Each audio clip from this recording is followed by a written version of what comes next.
Good evening, and welcome to Behind the Shadows.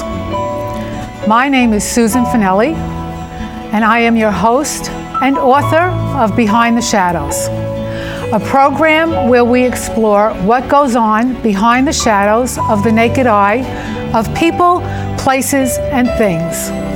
Some of our programs will focus on serious issues, some will be fun issues, or will be interesting.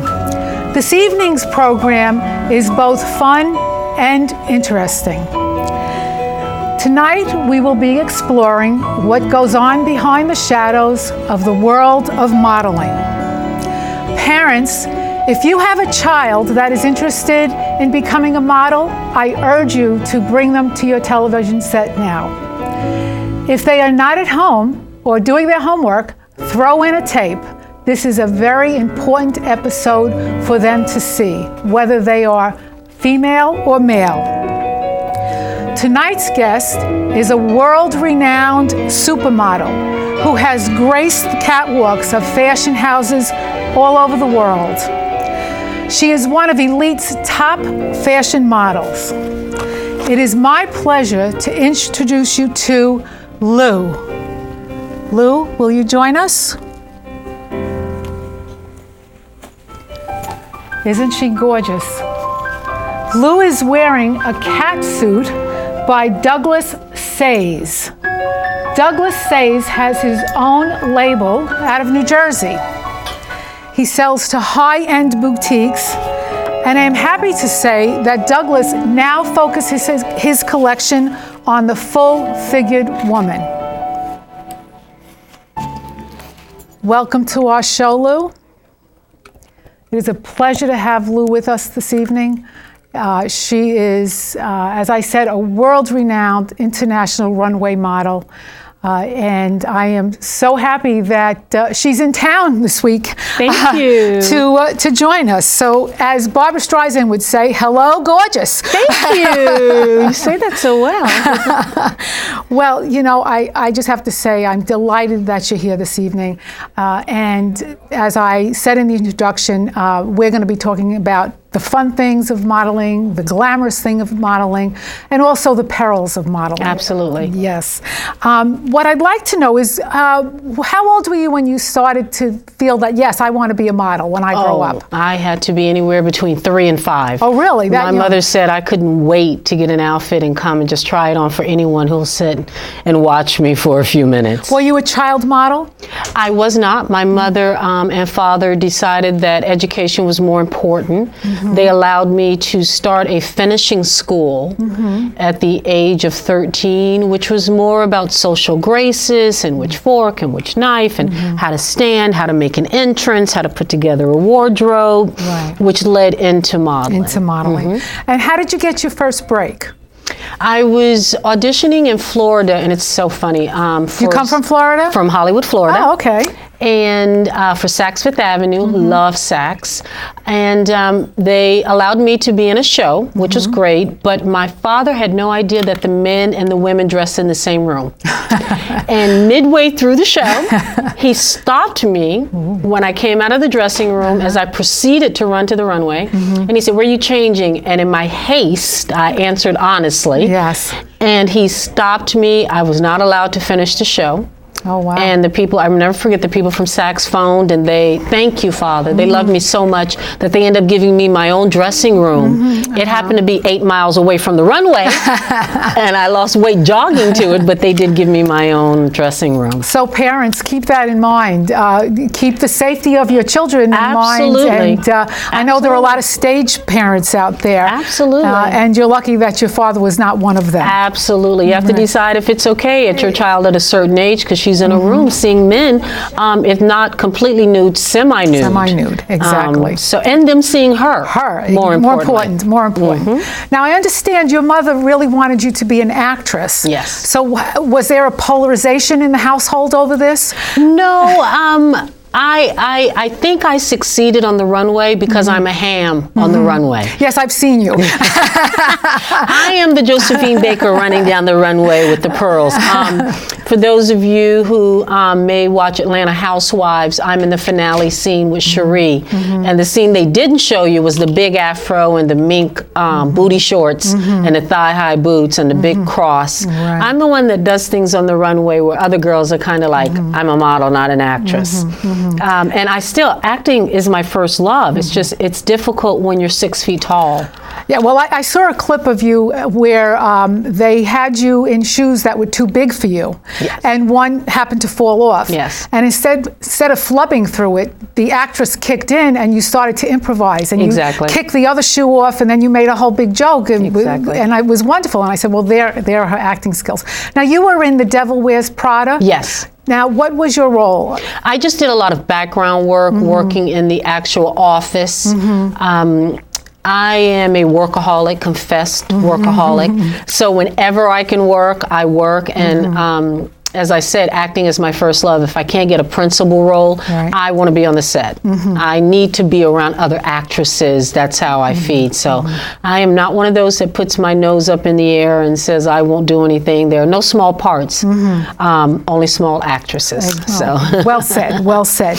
Now, Lou, I know you have your own corporation now, A Loop International. A Loop International. And tell us a little bit about what you do with that organization, which of course is tied to modeling. Absolutely. I decided to be the person that I needed when I came to New York. I help young and older women as well, and men, who want to pursue a career in modeling or acting. The company also choreographs. We have some incredible choreographers, as well as putting together your perfect seminar for your corporation. If you need 2 hours on social graces, then 2 hours on how to invest your money, then 2 hours on makeup, my company puts together your perfect seminars, whatever they may be. Right. But you also are involved in the Miss USA and the Miss American pageants? I am. Yes. What do you do? I am the runway coach for Miss USA and Miss Universe. Cool. Yeah. I enjoy working so much with these girls. It's just incredible. These young ladies, excuse me. Mr. Trump and the Universe organization has hired me to take the show from a pageant to a fashion show. Right. Our goal is that you turn on that show accidentally and think you're watching a top fashion show, Right. and not a pageant. So we no longer have that look, we no longer have that leg up in the air and the sway back. Now everything is top model, everything is Victoria's Secret, everything is sexy and clean. I'm very happy to say that we have excellent ratings the last pageant for Miss Universe, and the women are really something else. So let me tell you, when they've won their country, they have an attitude you can't believe. Really, really, yeah. Now, they're very competitive. Very competitive. And, you know, I've seen cat fights on the catwalk. Oh, and there are things you haven't seen backstage, trust So why me. don't you tell us a little bit about what goes on backstage at these pageants? Wow, you'd be surprised. First, let me just say that there are true friendships made. They really are. There are girls who bond. Now, there are some women that no matter what, they are going to be competitive. That's their nature. And get 85 countries with 47 translators in one room for a month. And these are girls, like I said, who won their country. To win Miss Universe is something incredible. The way you get to travel and things of that nature. So, yes, there is cattiness. Yes, there are girls who maybe say things that they want to be perceived as a joke, but it's not really a joke.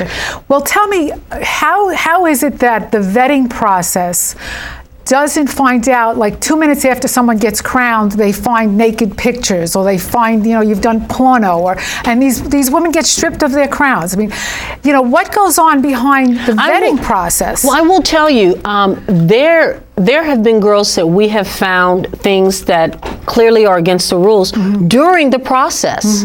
You know, only so much can be done, and each country is more responsible for that girl coming there. Right. So there's only, you know, a certain amount that anyone can do. And yes, Miss Universe has to have high morals. Yes. You know, she's representing, you know, and she's a role model. And let's face it, I think we as a public have to demand more from our role models. I just feel that way. Yeah, be it models or superstars or baseball players. Absolutely. And let me just say that no one is perfect. Exactly. I could definitely not throw a stone. I don't live in a glass house. No one is perfect. But yeah, there are certain things that there's a clear right and wrong to a lot of things. Now, I know also in your organization, you teach beauty tips. Absolutely. Now, for you young girls out in the audience watching this evening, if you think it's easy to be as beautiful as Lou is, I did a quick study and I found 32 beauty tips that I'm assuming you have to do it almost every day of your life. And I'm just going to quickly run through them. And you have to worry about your bathroom essentials, your feet. You have to shape up and shine, healthy hair, healthy hairstyles, great things about short hair, your eyes, body beautiful, excessive hair, your bras, highlighting, hair color, on and on. I mean, I have absolutely, blackheads, makeup tips, nails. Absolutely. So for you young ladies out there who think, I'm tall and I'm skinny and I can be a model, it's work. When researching for the show, I realized it's an exhausting career. What I would love to stress is modeling is a job. It is not a hobby. Whereas you may go out with your friends and decide those barbecue potato chips look incredible. I know that a barbecue potato chip gives me a blackhead like nobody's business. I know that if I'm shooting or even going on an audition, you may think, well, oh yeah, but you're not going to get a cosmetic ad every day. But you may get sent on one every day. Every day. And when you walk into the room, understand something. You don't walk in and it's just you and the client. There are up to 100 girls who make you look like the bottom of the earth because they are just as beautiful or more beautiful. So what's going to make you stand out? Did you get enough sleep? Do you drink your water? Are you taking your vitamins? Are you up recent on your hair? Is that the best color for you? Or your eyebrows or your nails, your feet? If they ask you to put on a pair of sandals and walk, is everything as it should be? You're competing with the best of the best, and it's on a daily basis. And I would also like to say, especially for parents, understand that modeling is a job in which, not unlike acting, but modeling, I can go on 5 to 8 castings a day. It's exhausting. I can get rejected 5 to 8 times a day, 5 days a week for months. That means I'm told on a daily basis, I'm not pretty enough, I'm too pretty. I'm not black enough, I'm too black. I'm not Latino enough, I'm too Latino. I'm not tall enough, I'm too tall. I'm not short enough, I can be told this in the course of a week. If you have low self-esteem, modeling is not for you, please. Because those are the girls that become, they get in trouble. They just get in trouble. Exactly. They really do. They do. Because they're trying to find an escape from reality. Right. And also in your organization, in A Loop International, you have a parental guidance segment or module. Absolutely. And let's talk about, I know you do a youth motivational seminar. I do a motivational seminar for the youth on having a plan. And by that I mean 11th and 12th graders, if they have after work jobs, if they want to be a professional photographer, they should be working toward having a professional camera. They should be taking photographs of everything and everybody, putting together a portfolio, trying to get an agent. All of that. If they're trying to get into music, they should set aside certain hours a day for writing. They should have a part-time job as well to get some studio time, to get some music out to a DJ or a disco. So there are plans to that, and I like to motivate the young because I had a plan. You have to have a plan. It doesn't just happen. No. And anyone that tells you they woke up and, wow, I was a star. It was a dream. And you know what? I'm not going to say, I actually met someone forgive me. I actually met someone that actually happened to, but her career did not last long because as easily as that came, it went. It's like a shooting star. She didn't understand the work behind it. Right. Now, I know that you also you focus on educating parents. Yes. And you talk to them about what it takes for their child to become a model. Absolutely. I do a seminar where the first 3 hours I answer questions, but the parents, I essentially want to be the person that my mother and I needed when I moved here at 17. Someone who was honest. What's a body shot, Lou? Does a body shot have to be nude? Because a photographer will tell you in a moment. A body shot means you have to be in lingerie or you have to be nude. Wrong. A body shot means I have to be able to see the silhouette of your body. This cat suit in the right lighting would be an incredible body shot. You could tell my arms, you could tell my hips, you can tell my waist, all of this. And very often parents don't know. They don't know that you shouldn't pay for an agent. If someone says they want to be your child's agent and they ask you for money, red light, bells, whistles, ding, beep, ding, beep, ding, beep, beep, beep. Elite, Ford, Trump, top agents don't ask you for money. They take 20% of the money you make, and they may even advance money if you are to be put into a model's apartment, or they need you to test shoot with a photographer of their choice.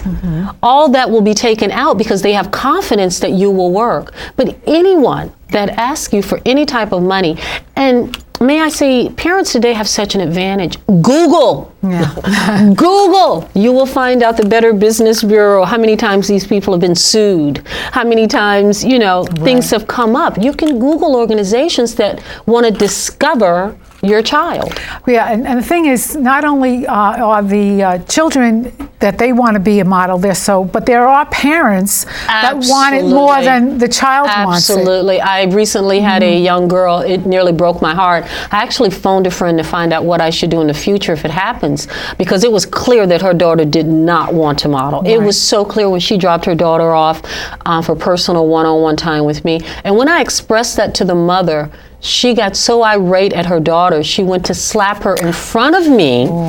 Literally. She looked at her and said, "See what you've done? Even she doesn't want to work with you anymore." That's how stupid. And I had to grab her, and then she unleashed on me. Well, better on you than the child. Yeah, but you know what scares me? And that's why I phoned someone. I can only imagine what happened to that little girl when she got home. So did you report her? Unfortunately, my friend suggested that she said, first of all, Lou, you didn't see it. And secondly, that little girl is not going to testify against her mother. She doesn't know you. She said, in the future, befriend these little girls. Right. Befriend them when you even feel anything similar to that. And then in a court of law or in front of a social worker, maybe this girl will have some camaraderie. But right now, if we go over there, I guarantee you I'll go. But it's going to be worse if you report her. And this little girl is too frightened to say anything. So how young is too young for a child to break into the I'm world going to be of honest with you, Sue. There's no age, because there are kids, honestly, I have worked with children less than 2 years old that it's so obvious they want it more than life itself. And they're intelligent about it. They can actually sit and you say, wait, when the camera goes on, that's when I want you to smile and then start laughing. And they do it immediately. Interesting. So some people, they just came out of the womb wanting to be in front of the camera and having the ability. And having the ability, so you have to have the ability. What I'd like to do is talk a little bit about the perils of modeling, because, again, the children out there that they want to be a model and they'll do anything to become a Lou. And I'd really like us to talk about in hardcore discussions about what goes on there. Talk to me a little bit about what happens when they want to send these young girls to Japan. Okay. And Japan is one of the lead ones, but now it's getting where there are other countries as well. They put ads in the newspaper for models wanted, and they especially say swimsuit models. They want a certain look. They want a certain body type. Right away, bells should go off, because Japan and other countries, Istanbul, other countries are not looking for swimsuit models. They really are not. And then they get you over and they take your passport, immediately telling you they're going to file papers for you to work in the country, which if it were a legit agent, they would do. Right. When I go to Italy, when I go to Paris, my agent does help me get working papers to work over there. And then once they have your passport and they put you in what they call a model's apartment, again, legit terminology. Right. So you don't think anything and you're calling people and they're like, yeah, that sounds right. Then you find out it's strictly prostitution. And in Japan, the first level of it, and I don't want to just single out Japan because it could be Asia. Because I have worked in Japan. I loved working in Japan. I have an incredible agent, Tatioka, in Japan, who got me incredible work. But what they'll do is, in Japan, there are clubs on an area called Roppongi is the name of the area. And they will have you come in, and the men like to just sit and drink with you. And they call you a hostess. And they call you a hostess. They call you a hostess, and you get paid. Right. Now, there will be no sex involved. But then gradually, it turns into something that's very uncomfortable. You may want to come home, but your phone calls are monitored, your letters are monitored. Your friends and relatives may get letters that actually have magic markered out. They redact them. Yes. So that they let the person know you're still alive. Right. But where you are, what you're doing, no such thing. No such thing. And I just say, please, please, please, please, do not accept foreign work. Please don't do that. Once you get an agent in New York or your state, wherever you may be, your agent has what's called sister agents. My agent here in New York had a sister agent in Italy and in Paris and in Tokyo. Right. And they sent my pictures and my portfolio there. And that's how I got an agent overseas, because that way you're what's called your mother agent, which is wherever you live, that's called your mother agency. They know who you're working with, and they know they're legit. They can keep track of you. They can keep track of you.